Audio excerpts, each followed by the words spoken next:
Good morning, class. Class attendance. Roll number 1, 9, 10. Ma'am 1. Ma'am, 10 roll number. 12, 14, 16. 12. 16. 22, 29, 33. 22 present.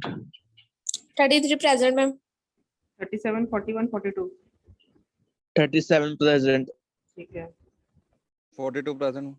ठीक है 53, 54, 56. 53 present. ठीक है 54 भी प्रेजेंट है 56 है 58, Present, 15. ma'am.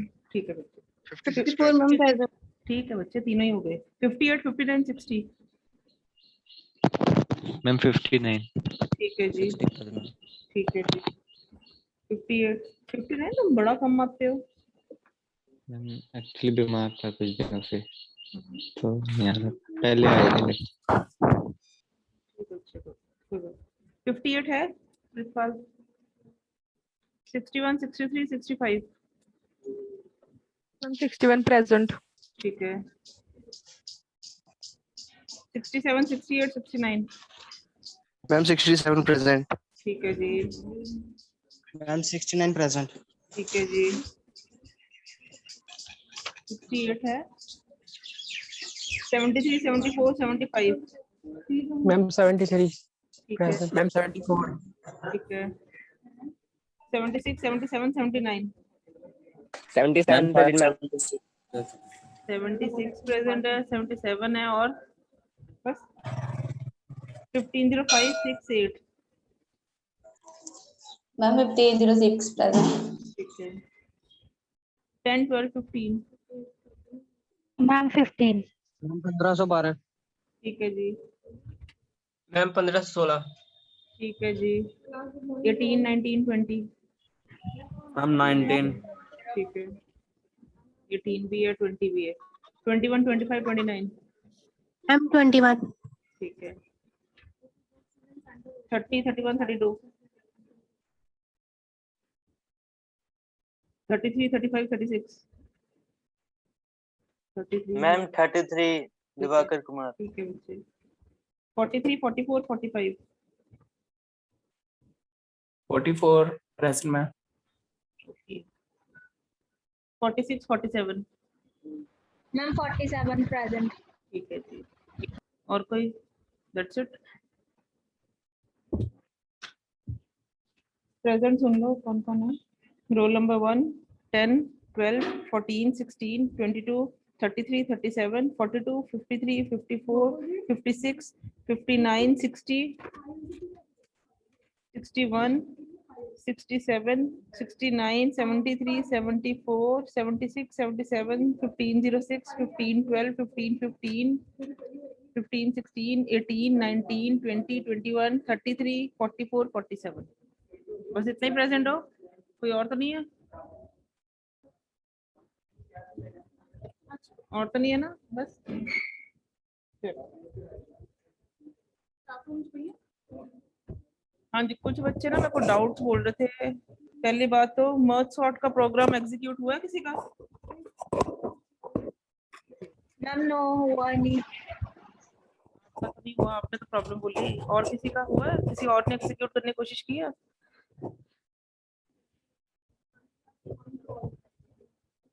हाँ जी क्लास मतलब किसी ने ट्राई भी नहीं किया उसको एग्जीक्यूट करने का नो मैम थोड़ी सी कंफ्यूजन आ रही थी उसमें तो दैट्स व्हाई क्या कंसेप्ट नहीं क्लियर मैम नहीं प्रोग्राम थोड़ा समझ नहीं आ रहा था वो बुक जो बुक के पेजेस आपने भेजे थे थोड़ा बहुत लिटिल बिट प्रॉब्लम थी उसमें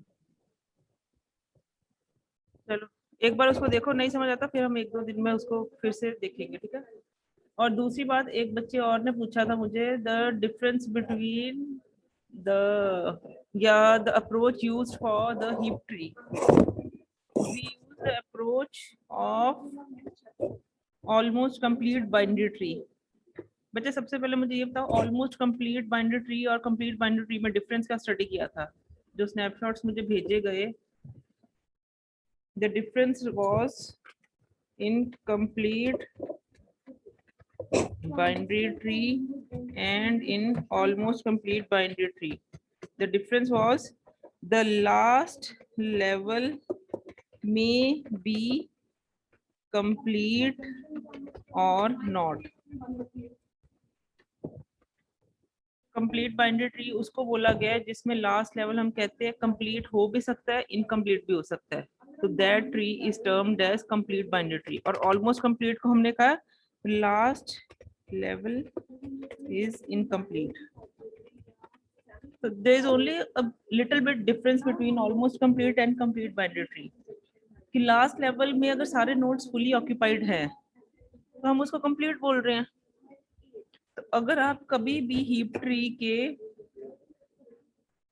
नोड्स को देखो, if one is at the root node, this is the first node, and 2 and 3 are its child node, ठीक है, then next node will be the left node only, next possible node। अगर insertion भी करनी है तो वो इसकी जगह लेगा, क्योंकि इंसर्शन में अगर आप रिकॉल करो कोई भी नोड किस पोजीशन को ऑक्यूपाई करता है, द लीफ नोड की पोजीशन को, ठीक है। तो हम चेक करते हैं कि उसके कौन सी प्रॉपर्टी को सेटिस्फाई करता है और उस हिसाब से हम उसका लीफ नोड बनाते हैं। सेम इज द केस अगर हम डिलीशन करने हैं, हमने क्या करना है, अगर रूट नोड को डिलीट भी करना है तो हमने लीफ नोड को लेके ऊपर ले आना है। So approximately the definition for ACBT as well as complete binary tree would be used simultaneously। दोनों यूज कर सकते हैं, ऐसा नहीं है। कहीं इंटरनेट के सोर्सेज पे देखोगे तो it make use of almost complete binary tree, कहीं इंटरनेट के सोर्सेज पे कहता है कंप्लीट बाइनरी ट्री का यूज है, because there is a very little bit difference between. Ma'am हाँ जी ma'am complete binary tree ma'am थोड़ा सा एक्सप्लेन करो मैम, वो समझ नहीं लग रहा है, दोनों में कंफ्यूजन है। क्योंकि मैम आप इसमें कह रहे हो जो ये जो लास्ट लेवल है इसका कंप्लीट भी हो सकता है और नहीं भी हो सकता है। हाँ। मैम मैम उसमें भी तो यही है, जो ऑलमोस्ट कंप्लीट बाइनरी ट्री उसमें भी तो यही है कि उसका कंप्लीट भी हो सकता है नहीं भी हो सकता है। कहाँ मैंने लिखा, मैंने कहा वो इनकम्प्लीट ही होना चाहिए। ओके मैम, इनकम्प्लीट होना चाहिए। हाँ, जैसे ये है ट्री, इसमें लास्ट लेवल में ये पॉसिबल नोड्स थे, यस मैम, लेकिन ये मैंने अभी नहीं बनाए, तो ये this is ACBT। Yes ma'am, लेकिन अगर मैं ये सारे नोड्स को कंसिडर कर लेती हूँ तो this is complete binary tree. Yes ma'am. जो ये मैम वही पहले ना मैम, जो ये पहले वाला था that is considered as ACBT also और कंप्लीट आल्सो। यस मैम, तो आप दोनों ले सकते हो, लेकिन अगर पूरे नोड्स फुली ऑक्यूपाइड हो गए आप उसको कंप्लीट बोलोगे, लेकिन ACBT नहीं बोलोगे। ऑलमोस्ट कंप्लीट का मतलब कंप्लीट होने के अप्रोक्सीमेटली वेरी क्लोज है, बट कंप्लीट नहीं है। बट कंप्लीट में हम ये दोनों कंसिडर करते हैं कि वो मैम कंप्लीट ही है। हाँ जी मैम, जो कंप्लीट बाइनरी ट्री है वो क्या बोलते हैं, ऑलमोस्ट कंप्लीट बाइनरी ट्री नहीं हो सकती कभी भी। वो हमेशा होता है, ऑलमोस्ट कंप्लीट तो होता ही है, बट ऑलमोस्ट वाला कंप्लीट हो भी सकता नहीं भी हो सकता। बच्चे जो कंप्लीट है उसमें मैंने क्या कहा, मे बी, यस मैम, ठीक है, यस मैम, समझ गया मैम। मैम जो कंप्लीट बाइनरी ट्री है वो कभी भी ऑलमोस्ट कंप्लीट बाइनरी ट्री नहीं हो सकती। अरे हमेशा होती है, ऑलमोस्ट कंप्लीट तो हमेशा होती है, मैक्सिमम टाइम्स वो होती है, लेकिन जिन केसेस में वो कंप्लीट कर जाए अपने आप को तो वो ऑलमोस्ट नहीं रहती। यस मैम, मैक्सिमम टाइम्स हम यही लेके जाते हैं कि लास्ट लेवल कंप्लीटेड नहीं है, लेकिन जिन केसेस में कंप्लीट है तो वो हम कहते हैं फिर ACBT नहीं है वो उन केसेस में। तो maximum times it can be ACBT, हम ये कह सकते हैं it can be of the form of ACBT complete, लेकिन ACBT can never be complete. Okay ma'am, ठीक है, उसको वाइस जो डिफरेंस आपने मुझे शेयर किया ना मुझे उसी पे फोकस करो। एंड अगर फिर भी मैं आपको यही कहूंगी, अगर आप इंटरनेट के बहुत से सोर्सेज यूज करोगे ना, इन्होंने इंटरनेट के सोर्सेज में या बहुत से बुक्स हाई मतलब फॉरेन ऑथर्स की बुक्स को स्टडी करो, they make the difference between complete and full binary tree in this form. Complete वो बोलते हैं कि the last level is the next to last level is complete, last level may or may not be complete। बात वही होगी, हमने कहा last level may or may not be complete, तो उसको बोलते हैं complete। वो इसमें कहते हैं full binary tree जिसके last level पूरे complete है, उसको full binary tree की definition में convert कर देते हैं। अगर complete binary tree का last level complete हो जाता है तो उसको special definition दे देते हैं full binary tree। तो मैम वही हो गया ना हाँ तो बच्चे ये सारे ना, मैम हाँ जी मैम फुल बाइनरी ट्री जो बनेगा उसको हम हीप सॉर्ट में यूज कर सकते हैं? हाँ क्यों नहीं कर सकते। Okay ma'am. तो ये यही तो लिखा है लास्ट लेवल में भी कंप्लीट, अगर कंप्लीट हो गया हम उसी को डेफिनेशन दे रहे हैं फुल बाइंडरी ट्री की। तो बच्चे वही कह रहे मैम हैं। हाँ जी मैम जो कंप्लीट बाइनरी ट्री है उसको हम फुल बाइनरी ट्री बोल सकते हैं? हर केस में नहीं, अगर उसका लास्ट लेवल कंप्लीट है तो फुल बाइंडरी ट्री। बच्चे तुम इनकी ना डेफिनेशंस को सर्च आउट करो एक बार, पहले डिफरेंस चेक करो, बहुत लिटिल बिट डिफरेंस के साथ ये डेफिनेशंस वर्कआउट करती हैं। एसीबीटी को सर्च करो, कंप्लीट करो, फुल करो। अगर ये वाला केस है जैसे मैंने ये डायग्राम बनाया है ट्री का, इसका लास्ट लेवल कंप्लीट है तो this is considered as a full binary tree. Yes ma'am. हमने कहा कंप्लीट, ये कंप्लीट भी है, ठीक है। कंप्लीट क्यों है? क्योंकि लास्ट लेवल इज कंप्लीट। हमने कहा था लास्ट लेवल कंप्लीट हो या ना कंप्लीट हो तो it is considered as complete binary tree. This is a complete binary tree, but this is a special form of complete binary tree named as full binary tree. और अगर ma'am यही full binary tree, ma'am जो full binary tree है ma'am उसमें क्या बोलते हैं हर एक नोड का मतलब कि दो चाइल्ड नोड होना ही चाहिए मैम, उसको बोलेंगे ना full binary tree. Full binary tree, हाँ जी, हाँ जी जिसका मैम जो फुल लास्ट, हाँ बच्चे फुल बाइंडर ट्री को ना आप ऐसे ना स्टडी करो। आप अगर फुल बाइंडर ट्री की डेफिनेशन को सर्च आउट करो, यू आर करेक्ट कि every node has at most 2 child nodes, but the case yes ma'am is zero होना चाहिए या फिर दो होना चाहिए। The last level is fully occupied. तभी मैं कह रही हूँ आप एक बार इनके डेफिनेशन को सर्च आउट करो। ओके मैम ठीक है। देन अगेन आस्क मी अगर फिर आपको कोई क्वेरी रह जाती है। Fine. Okay, ma'am. Yes, ma'am. Now today I'm going to start with you the new topic, that is the ma'am बोलो मैम मुझे मैम क्विक शॉट में थोड़ा सा एक प्रॉब्लम था मुझे। बोलो।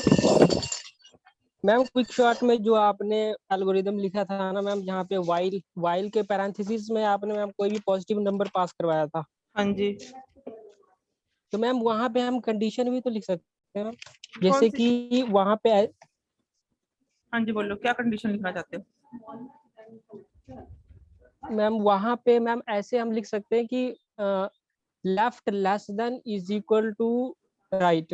मैम ऐसे नहीं लिख सकते मैम, जो लेफ्ट है वो हमेशा छोटा रहेगा तभी आगे चलेगा। ओके मैम लेफ्ट, मैम मैंने स्क्रीनशॉट लेके रखा है मैम, शेयर करूं मैं? while left less than equal to, अच्छा आपने लिया वो स्क्रीनशॉट?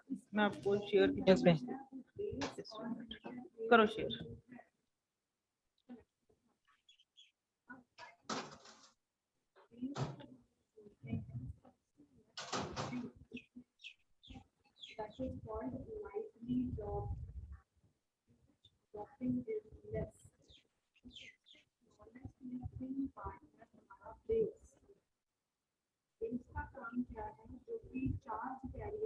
मैम ये देखिए यहाँ पे आपने वाइल का ये सॉरी मैम यहाँ, हाँ यहाँ पे, हाँ second step while of ma'am 1। Yes ma'am, ma'am इसके पैरेंथेसिस में हम left less than is equal to right लिख सकते हैं मैम। इक्वल टू नहीं लिखना है, सिर्फ लिखना है left less than right. Left is equal to right भी हो सकता है मैम। यहाँ पे एक और कंडीशन आ सकती है। हाँ जी ma'am left node is equal to PV, मतलब कि पाइवट एलिमेंट, और फिर और में आएगा क्या बोलते हैं A of PV node is equal to right. हम ये भी कंडीशन लगा सकते हैं और ये भी लगा सकते हैं। हम लगा सकते हैं कि नहीं, ये बताइए। हाँ स्टॉप करो इसको शेयर।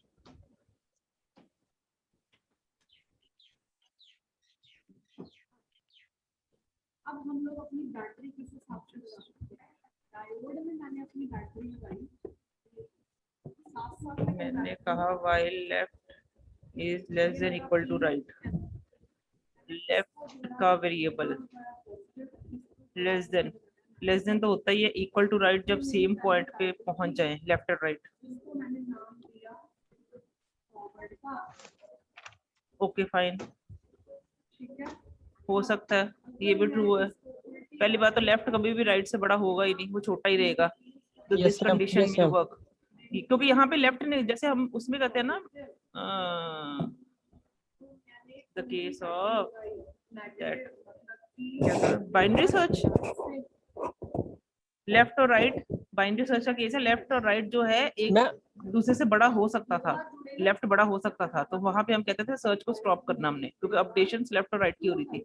पर यहाँ पे लेफ्ट और राइट 1 1 इंक्रीमेंट हो रहे हैं और डिक्रीमेंट हो रहे हैं, वो सेम पोजीशन पे पहुंच सकते हैं। मैडम मैंने इसका एग्जांपल भी एक लिख रखा है कॉपी पे, मैम आप बोलेंगे तो वो मैं दिखा दूंगा। ये कंडीशन वर्क कर सकती है, तुम उसको रिप्लेस करके देखो, I think it will work. और the second Yes, ma'am. Condition what you are saying is while left is not equal to PV pivot element। PV, yes ma'am, PV, yes, yes क्यों? ma'am, PV। क्योंकि इस condition की वजह से वो break कर रहा है, हम यही कह रहे हैं इस मैम कंडीशन। साथ में एक और आएगा कंडीशन। हाँ हाँ, और यस मैम, और PV not is equal to right.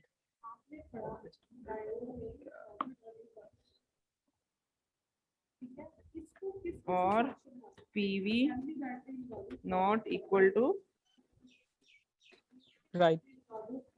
हाँ, PV लिख दो, कोई बात नहीं, equal to right, this will also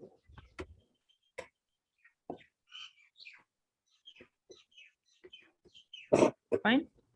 ये क्यों? ये भी वर्क कर सकती है, और कंडीशन मतलब एक भी सेटिस्फाई कर जाए तो ब्रेक कर जाएगा, तो ये this will move for infinite loop obviously. बच्चे एक मिनट, हमने वो लूप चलाया था व्हाइल ऑफ पॉजिटिव नंबर, क्योंकि हमें इनफाइनाइट लूप में जाना है। इनफाइनाइट लूप में क्योंकि हमें नहीं पता स्कैनिंग कितनी बार हो रही है, तो हम ये कहते हैं कि उसने ब्रेक करना है जब ये कंडीशन मीट करेगी, और ये कंडीशन इन दोनों में से एक ना एक मीट करनी है। या तो PV लेफ्ट पे पहुंच जाएगा, कोइंसाइड कर जाएगा, या PV राइट के साथ कोइंसाइड कर जाएगा। तो वही आपने लिख दिया कि दोनों में से जब होगा तो ब्रेक कर जाए, तो that is our condition. But the thing is, if you have to do these kind of things in your while loop, you have to mention these kind of conditions in your while loop, it will take into concern the comparisons। ये comparison लेके चल रहा है कि it is comparing left with the pivot element, the same is the case। इस condition में दो comparisons है, no doubt। जो अपर कंडीशन है left less than equal to right, उसमें एक comparison है, तो the comparisons are considered to be time consuming। हम इनको लिख सकते हैं, लेकिन ये टाइम कंज्यूमिंग के पॉइंट ऑफ व्यू से हम कहेंगे दीज आर नॉट वैलिड, क्योंकि हमें पता जब इनफाइनाइट चलना है तो why not to mention some positive number that is always true. जैसे 5 लिख दो, 10 लिख दो, तो उसमें टाइम कंजम्पशन हम ये लेके चलते हैं। नो डाउट ये गलत नहीं है, आप लिख के देखो, ये भी इनफाइनाइट में जाएंगे और ये उनको ऑर्डर में अरेंज करके ही वापस आएंगे। ये है ऑप्शंस है आपके पास, you can go for these options, but the best one is जब हमें इनफाइनाइट चलाना है तो while to do the comparison, हमें पता उसने ब्रेक उसकी वजह से कर ही जाना है, एंटर कराओ उसको, वो चलता रहे, बस स्कैनिंग करता रहे, तूने ब्रेक कर जाना जब तक को ये चीज मिल जाएगी। इन दोनों में से एक भी, only difference lies in that. Is it clear now? Ma'am तो वहाँ पे 1 लेके ही चले, 1 ले लो, 2 ले लो, मैंने कहा पॉजिटिव नंबर, मतलब अगर कोई भी पॉजिटिव नंबर है इसका मतलब that is always considered true, उसका कंपैरिजन नहीं है, that is considered high level value या हाई वोल्टेज वैल्यू, कुछ भी कह लो उसको, मतलब that is always considered to be a true. हम व्हाइल में क्या लगाते हैं, ट्रू कंडीशन ना, तो positive number is always considered true, तो इसलिए हम कहते हैं उसमें उसको टाइम कंजम्पशन कम लग रही है, और कुछ नहीं है। ओके मैम, ठीक है। आज मैंने आपको कहा है will be starting with the greedy next chapter, that is the greedy technique. The name itself clears, greedy मतलब, ग्रीडी टेक्निक का मतलब नेक्स्ट चैप्टर आपका ये। Greedy means when you are mean, मतलब ही होना, अपने मतलब के लिए अपनी सहूलियत के लिए आप अपनी चॉइस को मेंटेन करते हो। तो ग्रीडी का मतलब क्या हुआ? आपको किस चीज की नीड है? When I am saying that you are greedy, it means you are. Ma'am program करा दो उसका मर्जी शॉर्ट का। अभी करवाऊं? बच्चा मैं पता मैम है वो क्या, थोड़ा मेरी बात सा सुनो, जस्ट अ मिनट लिसन। अगर मैं उसको यहाँ पे टाइप करूंगी दैट इज नॉट वर्थेबल, क्योंकि आपका एग्जीक्यूट होने में आपको एरर्स आ रहे हैं। मेरा पहला लेक्चर था, let me just execute it and then I will share the screenshots with you people. Fine, ठीक है। इज इट ओके ना? क्योंकि प्रोग्राम तो मैंने आपके साथ शेयर कर ही दिया है। मैं उसको एग्जीक्यूट कर लूं, जहां पे कोई लिटिल बिट करेक्शंस की नीड होगी, मे बी कहीं ना कहीं पब्लिशिंग में गलती हो जाती है, तो मैं उसको करेक्ट करके आपको शेयर कर देती हूँ अभी। ओके। अब हम कब कहते हैं अपने आप को ग्रीडी? मैं इसकी इंट्रोडक्शन तो खत्म करूँ एक बार। हाँ जी, ग्रीडी कब होता है इंसान? जल्दी। मैम जब उसकी जरूरत हो, जब उसकी नीड बढ़ जाती है। तो उस ग्रीडी होने पे वो क्या करता है? किस चीज को लेता है? दूसरों को धोखा देता है। धोखा नहीं देता, this is not the case. The thing is, greedy हम ये कहते हैं जब वो अपने लिए बेस्ट सिलेक्शन करता है। The best selection may be the minimum value और it may be of the maximum value depending on the problem. क्यों?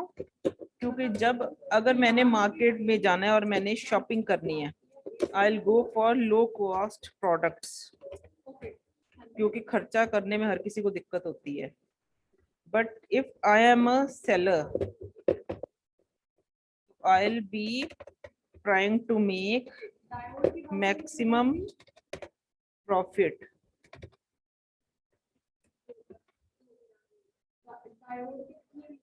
तो क्या हुआ? मेरी प्रॉब्लम जब थी, मैंने खुद पैसे खर्चने थे, तो मैंने कहा मेरे को कम पैसों में काम करवा दो, खर्चा कम और लो कॉस्ट पड़े मुझे। तो मैंने मिनिमम वैल्यू सिलेक्ट करनी कॉस्टिंग में। जैसे एक कैप ही है, ले लो, 100 की है, 200 की, 300 की, मैं तो 100 वाली उठाऊंगी भाई। मतलब हमेशा क्राइटेरिया, हम ग्रीडी हो जाते हैं, तो हम अपने फायदे के लिए सोचते हैं डिपेंडिंग ऑन द प्रॉब्लम। यही अगर मैंने बेचनी है जी, तो मैं कहूंगी मैं 300 वाली कैप मेरी बिक जाए, उसमें मुझे प्रॉफिट ज्यादा हो रहा है एज कम्पेयर टू 100 रुपीज वाली cap. Is that okay? So the main problem lies with the greedy approach is that it focuses on local values, ignoring the global solutions. Yeah, it focuses on local solutions, ignoring the global solutions. अब greedy हम क्या कहते हैं? जो इंसान जिसके दिमाग में ग्रीडीनेस आ जाए, वो क्या करता है कि अपने छोटे छोटे फायदे देखता है, डायरेक्ट फायदा देखता है। सबसे पहले उसको क्या है, वो ये नहीं सोचता कि ओवरऑल मुझे इसमें फायदा होगा कि नहीं। जैसे for example, I will be taking a graph, let it be I am here over A and I have to reach, this is my Meherchand Polytechnic College and this is my home। ठीक है, अब मुझे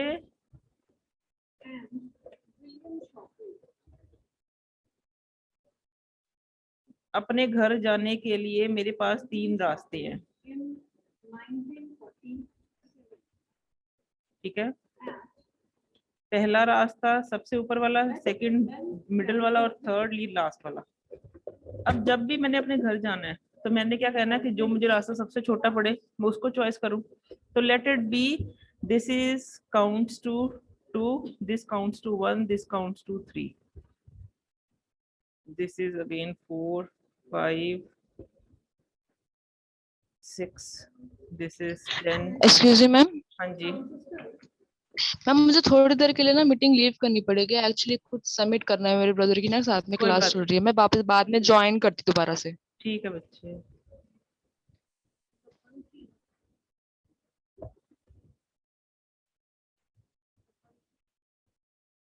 जैसे ये let it be, these are the distances, मतलब A से मैं को इस लोकेशन पे जाके इस लोकेशन पे जाके इस लोकेशन पे जाके then I will be reaching my home.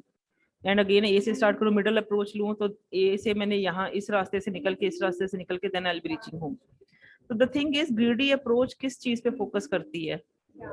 जो तुम्हारी ग्रीडी टेक्निक है, it focuses on local values first, local profits first, या लोकल नीड्स फर्स्ट। प्रॉफिट्स भी ना कहो, लोकल नीड्स। अब मेरे को पता है मैंने घर पहुंच रहा है तो मैं कहूंगी मुझे छोटा पास चाहिए। अब मुझे 2, 1 और 3 में सबसे छोटा क्या दिख रहा है? 1। तो आई will be selecting the 1 value, not considering कि आगे उसका रास्ता बड़ा जाएगा कि छोटा। अब जब मैंने ग्रीडी अप्रोच ने अपना फायदा देखा 1 के बाद क्या है? उसके पास कोई ऑप्शन नहीं है। It has to take that path that will take to 10 more kilometers and then 15 more kilometers counting to approximately 26। और अगर यही मैंने 2 की सिलेक्शन की होती तो 2, 4, 6, 6, 5, 11 और 16, 17, इसमें 17 वैल्यू चलती। और ये 3 की होती तो 20 और 11, 31, 32 और 3, 35 किलोमीटर इसमें लगते। तो मेरा बेस्ट सॉल्यूशन ये फर्स्ट वाला हो सकता था, पर मैंने क्योंकि ग्रीडीनेस की वजह से ये सेकंड वैल्यू सिलेक्ट की तो मेरा 26 किलोमीटर मुझे डिस्टेंस ट्रेवल करना पड़ा। तो कहने का मतलब है कि वो लोकल सॉल्यूशंस पे फोकस करता है, इग्नोरिंग द ग्लोबल सॉल्यूशंस। यानी कि जो हमारी हम कहते हैं best solution, it may gives us the best solution और इट मे नॉट गिव्स, ये गारंटी नहीं देता जो तुम्हारी डायनेमिक प्रोग्रामिंग देगी नेक्स्ट जो चैप्टर करोगे। Got it? कहाँ पे डिफरेंस आता है? Yes ma'am. ठीक है, तो लोकल। अब इसमें सबसे बड़ी प्रॉब्लम ये होती है ग्रीडी में, जब आप जैसे आपने फर्स्ट चॉइस थी at point A, you will be having 3 choices, either you follow path this 2 वाला या 1 वाला या 3 वाला। अब जो भी पाथ आपने ग्रीडीनेस की वजह से अपने मतलब के लिए चूज कर लिया, ठीक है, उसके आगे आपको फॉरवर्ड मूव करना ही पड़ेगा। There is no chance to move backward. हम अनडू नहीं कर सकते उस चीज को, ग्रीडी में ये प्रॉब्लम आएगी। तो हम कहते हैं जब हम फाइनल डेस्टिनेशन तक पहुंचेंगे, फाइनल सोल्यूशन तक पहुंचेंगे, the final solution may be the best solution और may not be the best. Got it? ऐसे कोई भी ले Yes, लो, ma'am. आपने एक बाइनरी सर्च ट्री की एग्जांपल लेनी है, कुछ भी ले लो, ये एक ट्री की एग्जांपल लेनी है। हम कहते हैं एक ट्री में हमने चेक करना है कि these are, let it be, these are the profits mentioned by number।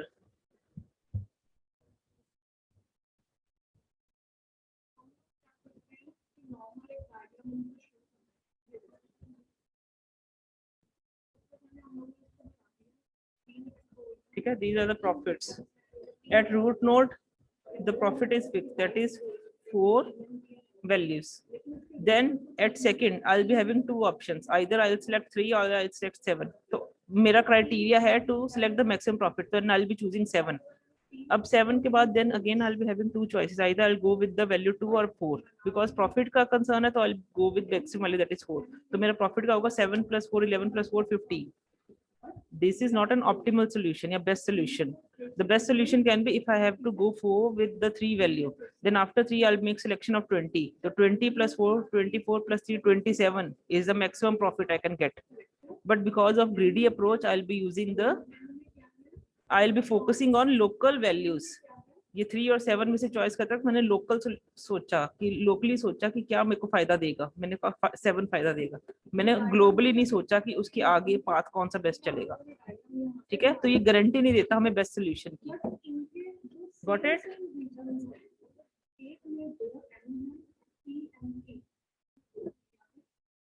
Yes ma'am. ठीक है,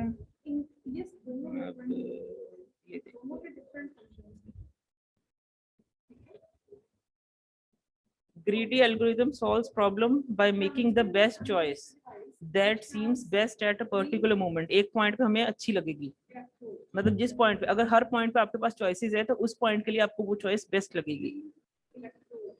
ठीक है, many optimization problems can be determined using a greedy approach। ठीक है, some things have no solution।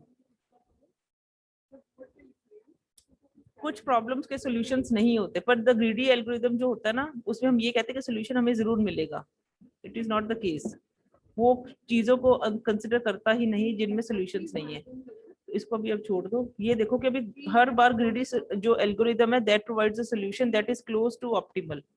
Best solution के close होता है, क्योंकि it may be the best solution. Greedy approach can also provide us the best solution, but अगर नहीं भी provide करता देन इट अप्रोक्सीमेटली क्लोज. ठीक है. अब ग्रीडी जो है प्रॉब्लम या algorithm that works for two things. सबसे पहले चॉइस प्रॉपर्टी. ठीक है. जो ग्लोबल सॉल्यूशन है, ओवरऑल सॉल्यूशन हम लेते हैं, वो हम कैसे अचीव करते हैं? By making choice at each and every step, by making choice at local values. ठीक है. या हम कहेंगे an optimal solution can be obtained by creating greedy choices. Choice के ऊपर डिपेंड करता है. अब वो चॉइस कैसी होगी दैट डिपेंड्स ऑन आपकी प्रॉब्लम. अगर कॉस्ट की बात है तो चॉइस आपकी कम की होनी चाहिए लोकल वैल्यूज पे. अगर आपकी प्रॉफिट्स की अकॉर्डिंगली प्रॉब्लम है, you are going to calculate the maximum profit या you are going to calculate profit, तो प्रॉफिट के केस में हमेशा हम कहते हैं ज्यादा वैल्यू हमें इज हमारा ग्रीडीनेस. तो choice all depends on the type of problem.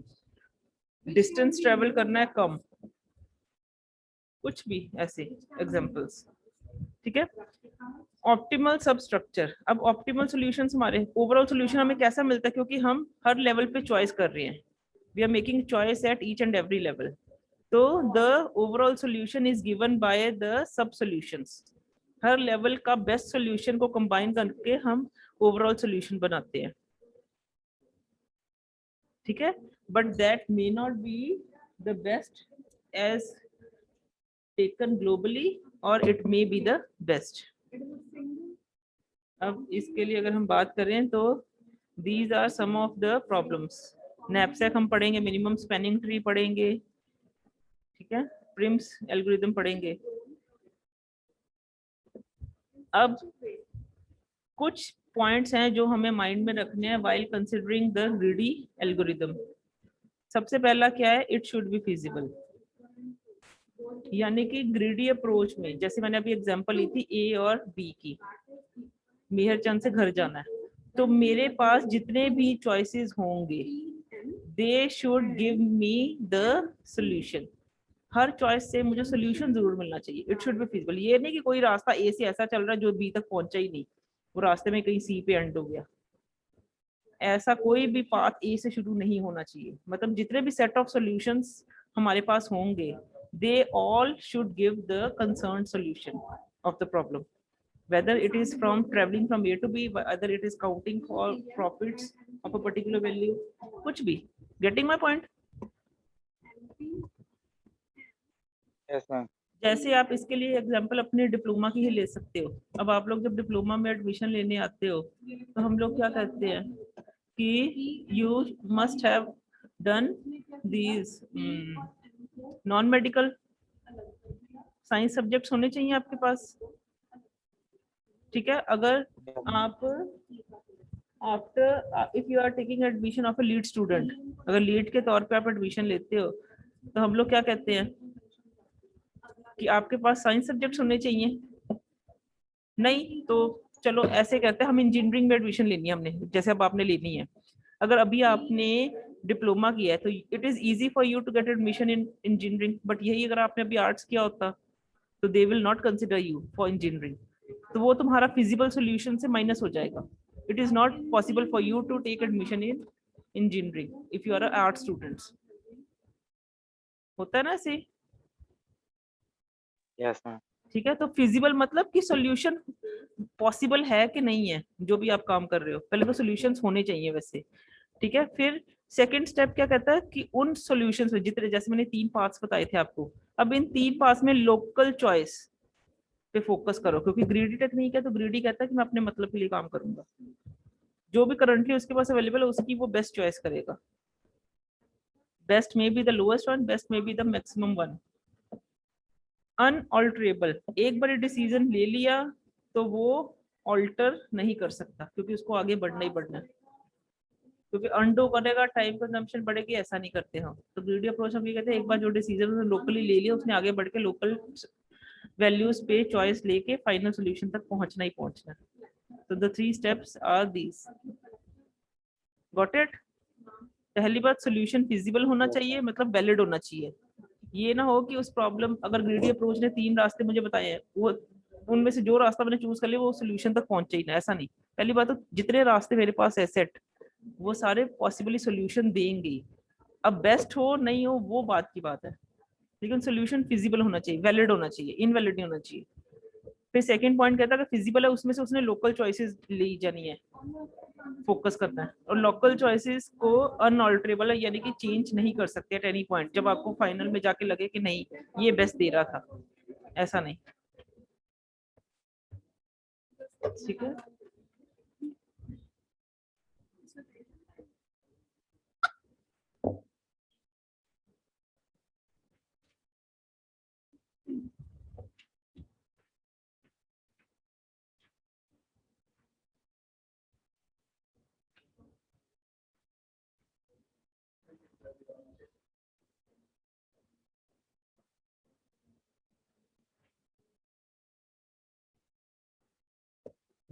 जैसे हम इसमें एक एग्जांपल ये भी ले सकते हैं, जस्ट पॉइंट्स की एग्जांपल ले सकते हैं। जैसे लेट इट बी, आपके पास 3 पॉइंट्स हैं, 3 तरह के सेट ऑफ पॉइंट्स हैं। एक ₹20 वाले कॉइन्स है, एक ₹10 वाले कॉइन्स है, एक ₹5 वाले कॉइन्स है। ठीक है, your problem is to give me a total of 35 rupees coins by taking into account the minimum number of coins given to me. अब ये 35 रुपीज कॉइन क्या होते हैं? 7 तुम 5-5 रुपए वाले कॉइन्स दे दो, 3 मुझे 10 वाले देते और 1 5 वाला देते, तब भी 35 बन जाते। ठीक है, इस तरीके से ये बहुत सारे सॉल्यूशंस इसके हो सकते हैं, पर हम कहते हैं मिनिमम कॉइन्स को कंसीडर किया। मिनिमम कॉइन्स को कंसीडर करने के लिए इसमें क्या करना, सबसे पहले मैक्सिमम कॉइन फेच करना है, that is 20। Next maximum that is 10, 20 + 10 35, 30। अभी 35 पे पहुंचने के लिए 5 भी चाहिए, तो तीनों एक एक कॉइन दे दूंगी। These are the minimum number of coins I can give to you in order to achieve my problem. ठीक है, अब इसमें ये नहीं हो सकता, मान लो मैंने 2 आपको 20-20 वाले दे दिए, ये तो सोल्यूशन ही नहीं दे रहा ना, तो दिस इज नॉट फिजिबल। तो फिजिबिलिटी में क्या आएगा, जो हमें solutions they, this can be possible, this can be possible, this can be possible, but जो सॉल्यूशन नहीं दे रहा